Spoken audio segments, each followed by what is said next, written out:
अस्सलामुअलैकुम। मोहम्मद अज़ीज़ सिद्दीक़ अपने programme political diaries के साथ हाज़िर खिदमत है।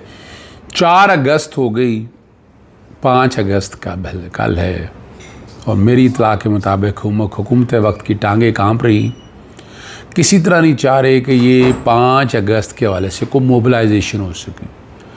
देखें, ये नुक्ता अरूज तो है नहीं, ये इब्तदा है अगर देखा जाए, और इस इब्तदा के आगे नताइज क्या होने हैं मैं इसको होने से पहले ही कामयाब देख रहा हूँ।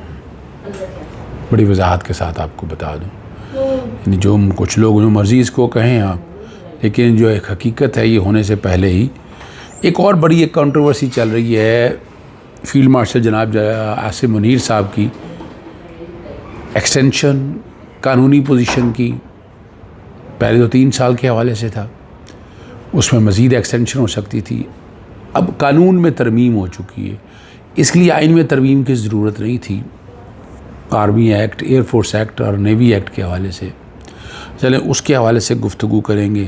फिर कौन सा कंट्रोवर्शियल आदमी है कि जिसके लिए कानून बदलेगी और जिसने फिर डिलीवर भी किया। कुछ लोग जलाद कहते हैं, कुछ लोग मफाद परस्त कहते हैं, जो भी आप कहेंगे इसको। मलिक रियाज के मामला तय। देखिए, मलिक रियाज का इशू ये नहीं है, मलिक रियाज के साथ ज़्यादती हो रही है। मैं खुल के मलिक रियाज साहब के साथ खड़ा हूँ, उनके साथ ज़्यादतियाँ हैं, जुल्म हो रहा है और इस जुल्म को बंद होना चाहिए। एक आदमी ने जितना किया उतनी तो समझ में आती ना, कारोबार करने दे रहे हैं और वो जो चीज़ कौड़ियों के भाव थी आप उसे कह रहे हैं कि आप खरबों में दे दें। वो देने कहाँ से हैं पैसे? सवाल तो है क्या पैसे हैं किसी के पास इतने कि जितने आप हज़ारों अरब की बातें हो रही हैं? ये सुन रहा हूँ मैं अफवाहें। सबसे पहली बात, जो 5 अगस्त का जो इब्तदा है, यानी इसके लिए मोबिलाइजेशन होनी है, मोटिवेशन होनी है, लोगों ने सड़कों पे आना है, गली मोहल्लों में निकलना है और इस तरह के हालात बनने हैं कि ये एक तहरीक की शक्ल बन जाए। ये इब्तदा है, इश्क का तहरीक की इब्तदा है। उससे पहले ही परेशान है, टांगें कांप रही हैं, उन्हें समझ नहीं आ रहा। मीनार पाकिस्तान का जलसे की इजाज़त नहीं दे रहे, बहाने बनाते रहे, हीले बहाने। उन हीले बहानों का क्या मैंने कहा, कुछ नहीं बन सकता, नहीं कुछ नहीं बन सकता। कोशिशें करते रहे। फिर यहाँ की जो असल मसला है वो कोऑर्डिनेशन का है। वोट बैंक ज़मीन पे बहुत है, बाहर निकलने के लिए भी लोग तैयार हैं, लेकिन वो कोऑर्डिनेशन और मोबिलाइजेशन का मसला है और उसको ताकत के ज़ोर से रोक रहे हैं, ताकत के ज़ोर से रोक रहे हैं। और उसके लिए कोशिशें भी, काविशें भी, प्लानिंग भी, पुलिस को इन्वॉल्व और एनफोर्समेंट एजेंसीज़ को इन्वॉल्व कर दिया है। अब तो आपको पता है उन्होंने इसकी ताकत और बढ़ाने के लिए कभी फ्रंटियर कांस्टेबलरी के हवाले से आप सुन रहे हैं फोर्स, कभी पीरा के हवाले से पंजाब एनफोर्समेंट रेगुलेटरी अथॉरिटी, कभी यहाँ आप पंजाब का नारकोटिक फंड्स एक्ट जो है पंजाब की फ़ोर्स बनाने के हवाले से। ये इनमें अक्सरियत के आपको सियासी मकासद नज़र आएंगे आपको।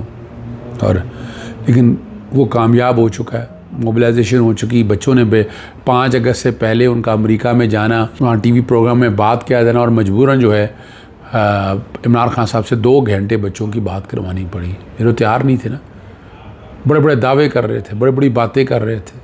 शर्म से डूब मरने का मकाम है। और भाई कुछ बुनियादी हकूक़ है, कोई इंसानी तालीमात ही सीख ले, कोई थोड़ी सी शर्म और हया ही आ जाए हुकूमत वक्त को कि आप अपने गले ले रहे हैं। लेकिन जुल्म कब तक है? ये जुल्म तो मिटना ही है at the end of the day.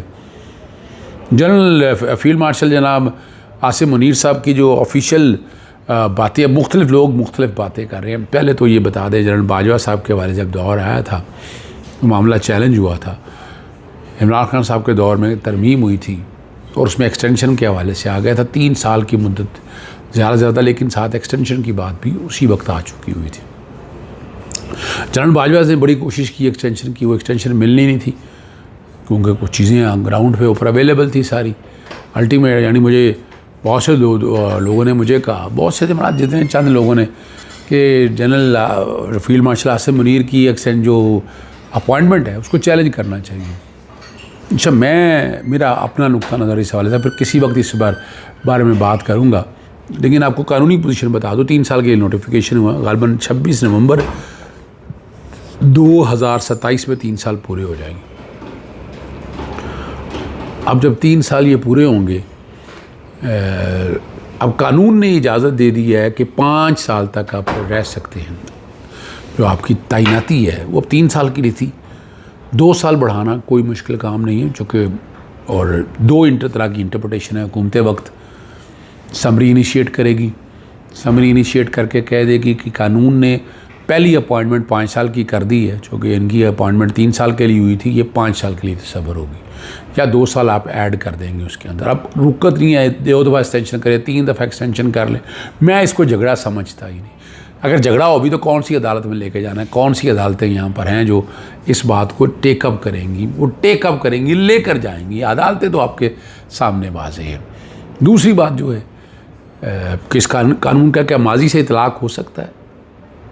देखें, कानून अब मौजूद है, आज की डेट में मौजूद है, ठीक है ना जी। यानी ऑटोमेटिक इतलाक़ पे शायद मैं इत्तफाक ना करूँ, ये कि माजी से ऑटोमेटिक हो जाएगा, यानी जो 3 साल का जो नोटिफिकेशन किया था वो 5 साल में ऑटोमेटिक हो जाएगा। वो इस कानून की तरमीम को सामने रखते हुए कोरिजेंडम इशू करते हैं, या इसको एक्सटेंशन का लफ्ज़ देते हैं, या इस कॉन्टेक्स्ट में, यानी ये कवर हो सकता है। कानून जो है ना मोम की बत्ती की तरह से बड़ी आसानी से जिस मर्ज़ी आप शक्ल की तरफ बदल लें, वो उस तरह हो जाएगा। तो ये इतना बड़ा इशू नहीं है। सारे कह रहे हैं, मोईद पीरज़ादा भी बात कर रहा है, लेकिन पासियत वकील मैं आपके सामने रख दूँ, ये कोई इशू नहीं। उस 5 साल के बाद 29 तक ले जाएं आप इसको, तो 23 और 5 28, यानी जो 25 और 2 27 तक हुकूमत वक्त जो है वो अगला इलेक्शन जो होना है, 5 साल अगर पूरे होते हैं 2023 से, वो 2028 में होते हैं। अब अगर 27वीं आईनी तरमीम इसमें आ जाती है, इसको उठाकर वो मुद्दत ही बढ़ा देते हैं कि इस असेंबली की, पार्लियामेंट का तो इख्तियार है ना। दूसरी पॉसिबिलिटी है chief of the army staff के वाले से जो अपॉइंटमेंट वाला इशू है, वो तो 2027 का हुकूमत जाने से पहले ही 5 साल के लिए और तैनात कर देगी। ये कर सकती है, पॉसिबिलिटीज़ है, आपके सामने मैं रख रहा हूँ। यानी मैं इसको कोई नेगेटिव माने में नहीं, कानून की ज़ुबान में मैं आपके सामने रखता हूँ। होगा क्या? तो 10 साल का प्लान नज़र आ रहा है आपको कि 10 साल के लिए ये हो सकता है, लेकिन क्या ये प्रैक्टिकल होगा? प्रैक्टिकेबल है ये कि नहीं? अभी तो स्टेबिलिटी लेके आए, स्टेबिलिटी आपके पास आ नहीं रही है, और पाकिस्तानी फ़ौज का जो वो इमेज है, वो इमेज भी बहाल रिस्टोर होना है। मैं इसी टेन्योर में उस इमेज को रिस्टोर की शक्ल में क्या हो सकती है, वो 3-4 पॉसिबिलिटीज़ हैं। एक तो ये है कि एहतसाब का छड़ी फिर पकड़ ली जाए, ये सारे उस छड़ी के नीचे आ जाएंगे, ठीक है ना जी। और जो जुल्म और ज़्यादती, जो लूट मार की है, सारे उस पर जकड़े जाएंगे और ये बड़ी बुरी तरह से फंस जाएंगे। दूसरी पॉसिबिलिटी है कि इमरान खान अदालतों से सुरखरू होंगे और इलेक्शन पहले के रहने की, ये मैं पॉसिबिलिटी की बात कर रहा हूँ। इलेक्शन पहले की तरफ ले जाए, नया इलेक्शन आने से पहले ये हालात नॉर्मलाइज़ कर। तीसरा यह है कि ऑटोमेटिकली इस हुकूमत को कहीं आप असम्बलियाँ डिज़ोल्व कर दें और नए इलेक्शन की तरफ बगैर किसी तरद्दुद के उस तरफ चीज़ें चली जाएँ। ये आपके सामने पॉसिबिलिटीज़ रखी हैं। जहाँ तक मलिक रियाज से मामला, वो सुहेल बड़ाई साहब आज बड़े बड़े दावे कर रहे हैं, दावे उनके कोई सच साबित नहीं हुए। एक दावा मलिक रियाज साहब के सेटलमेंट के हवाले से भी उन्होंने किया कि उन्होंने ट्वीट कर दिया। देखिए, मलिक रियाज के साथ ज़्यादती हो रही हैं, ठीक है, कुछ मसाइल हैं, कुछ ज़मीन नहीं दे सके या ऐसे मसाइल आए, तो ज़मीन उतनी है ना, उतनी जो रकम थी आपकी, उतनी रकम की बात ही है ना, ठीक है ना जी। ज़मीन ग्राउंड पे ना हो सकी, समा डैम के हवाले से वो बहुत सी बातें ऐसी हैं। मैं तो दिखता रहा हूँ ना उन कुछ चीज़ों को, तो इसलिए मुझे तो याद है इस चीज़ों के हवाले से। कुछ यहाँ अरबों की बात हो रही है, कुछ कराची के हवाले से, कुछ और चीज़ों के हवाले से, हज़ारों अरब की बातें। यार मैं तो हैरान होता, किस बात के हज़ारों अरब जी? आज ज़रा कौम के सामने रख दे, बता दे, जस्टिफाई कर दे। जो माजी से चीज़ें हैं वो माजी से इतला, माजी से जो पोजीशन थी माजी से रहेगी। अब कहें कि ग्राउंड पे चीज़ है ही नहीं, आप आज के पैसे दे दें। पहले जनरल फैज़ की वजह से मलिक रियाज साहब को 460 रुपये देना पड़ा, और वो ज़्यादती है कराची वाले मामले में। अंदर कराची इतनी वैल्यू नहीं है, बता दें वहाँ रेगिस्तान में ज़मीन की वैल्यू क्या है। इजाज़त चाहता हूँ। अस्सलाम वालेकुम, अल्लाह हाफ़िज़, पाकिस्तान जिंदा।